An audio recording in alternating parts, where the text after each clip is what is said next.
السلام علیکم محترم ناظرین۔ اللہ تعالیٰ نے بے شمار مخلوقات پیدا کیے ہیں، انہی میں سے ایک جانور بھی ہے، اور جانوروں میں کتا۔ اس دور جدید میں شوقیہ کتا پالنا عام بات ہے، حالانکہ اسلام نے شوقیہ کتا پالنے سے منع کیا ہے، چونکہ کتا نجس ہے۔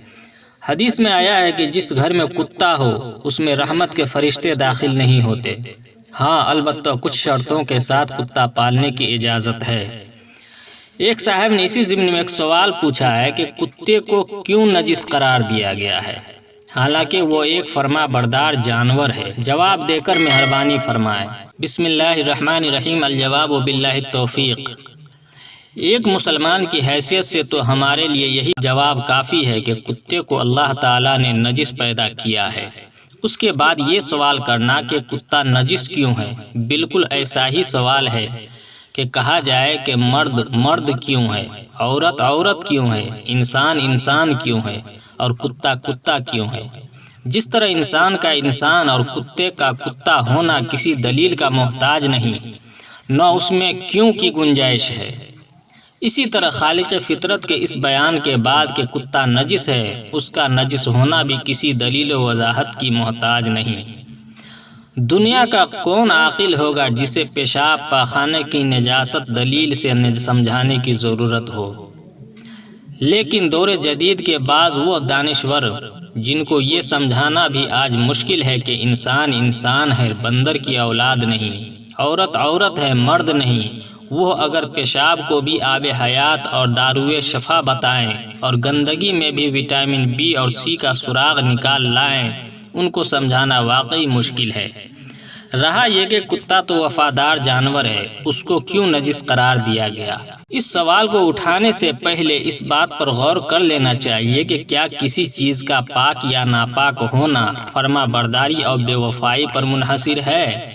یعنی یہ اصول کس فلسفہ کی روح سے صحیح ہے کہ جو چیز وفادار ہو وہ پاک ہوتی ہے اور جو بے وفا ہو وہ ناپاک کہلاتی ہے؟ اس کے علاوہ اس بات پر بھی غور کرنا ضروری تھا کہ دنیا کی وہ کون سی چیز ہے جس میں اللہ تعالیٰ نے کوئی نہ کوئی خوبی اور کوئی نہ کوئی فائدہ نہیں رکھا۔ کسی چیز کی صرف ایک آدھ خوبی کو دیکھ کر اس کے بارے میں آخری فیصلہ تو نہیں کیا جا سکتا۔ بلا شبہ وفاداری ایک خوبی ہے جو کتے میں پائی جاتی ہے اور جس سے سب سے پہلے خود انسان کو عبرت پکڑنی چاہیے تھی، لیکن اس کی اس ایک خوبی کے مقابلے میں اس کے اندر کتنے ہی اوصاف ایسے ہیں جو اس کی نجاست فطرت کو نمایاں کرتے ہیں۔ اس کا انسان کو کاٹ لینا، اس کا اپنی برادری سے برسر پیکار رہنا، اس کا مردار خواری کی طرف رغبت رکھنا، گندگی کو بڑے شوق سے کھایا جانا وغیرہ وغیرہ، ان تمام اوصاف کو ایک طرف رکھ کر اس کی وفاداری سے وزن کیجئے، آپ کو نظر آئے گا کہ کس کا پلہ بھاری ہے، اور یہ کیا واقعتاً اس کی فطرت میں نجاست ہے یا نہیں۔ یہاں یہ واضح کر دینا ضروری ہے کہ جن چیزوں کو آدمی خوراک کے طور پر استعمال کرتا ہے ان کے اثرات اس کے بدن میں منتقل ہوتے ہیں، اس لیے حق تعالی شانہ نے پاک چیزوں کو انسان کے لیے حلال کیا ہے اور ناپاک چیزوں کو اس کے لیے حرام قرار دیا ہے، تاکہ ان کے نجس اثرات اس کی ذات اور شخصیت میں منتقل نہ ہوں اور اس کے اخلاق و کردار کو متاثر نہ کریں۔ خنزیر کی بے حیائی اور کتے کی نجاست خوری ایک ضرب المثل چیز ہے۔ جو قوم ان گندگی چیزوں کو خوراک کے طور پر استعمال کرے گی اس میں نجاست اور بے حیائی کے اثرات سرایت کریں گے، جن کا مشاہدہ آج مغرب کی سوسائٹی میں کھلی آنکھوں کیا جا سکتا ہے۔ اسلام نے بلا ضرورت کتا پالنے کی بھی ممانعت کی ہے، اس لیے کہ صحبت و رفاقت بھی اخلاق کے منتقل ہونے کا ایک مؤثر اور قوی ذریعہ ہے۔ اسی لیے کہا جاتا ہے کہ نیک کی صحبت و رفاقت آدمی کو نیک بناتی ہے اور بد کی رفاقت سے بدی آتی ہے۔ یہ اصول صرف انسانوں کی صحبت و رفاقت تک محدود نہیں، بلکہ جن جانوروں کے پاس آدمی رہتا ہے ان کے اخلاق بھی اس میں غیر محسوس طور پر منتقل ہوتے ہیں۔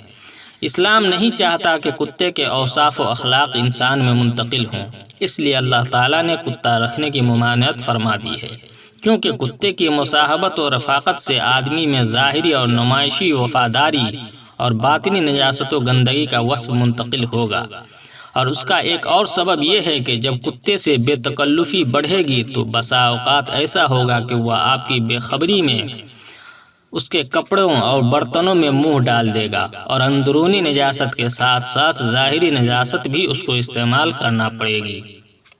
ایک اور سبب یہ ہے کہ سائنسی تحقیق کے مطابق کتے کے جراثیم بے حد مہلک ہوتے ہیں، اور اس کا زہر اگر آدمی کے بدن میں سرایت کر جائے تو اس سے جان بردار ہونا بس از مشکل ہو جاتا ہے۔ اسلام نے نہ صرف کتے کو حرام قرار دیا، اس کے جراثیم انسان کے بدن میں منتقل نہ ہو، بلکہ اس کی مصاحبت و رفاقت پر بھی پابندی عائد کر دی۔ جس طرح کے ڈاکٹر کسی مجذوم اور طاعون مریض کے ساتھ رفاقت کی ممانعت کر دیتے ہیں، پس یہ اسلام کا انسانیت پر بہت ہی بڑا احسان ہے کہ اس نے کتے کی پرورش پر پابندی لگا کر انسانیت کو اس کے مہلک اثرات سے محفوظ کر دیا۔ ماخوذ از آپ کے مسائل اور ان کا حل، جلد نمبر 4 صفحہ نمبر 260 تا 262، از حضرت مولانا محمد یوسف لدھیانوی شہید رحمۃ اللہ علیہ۔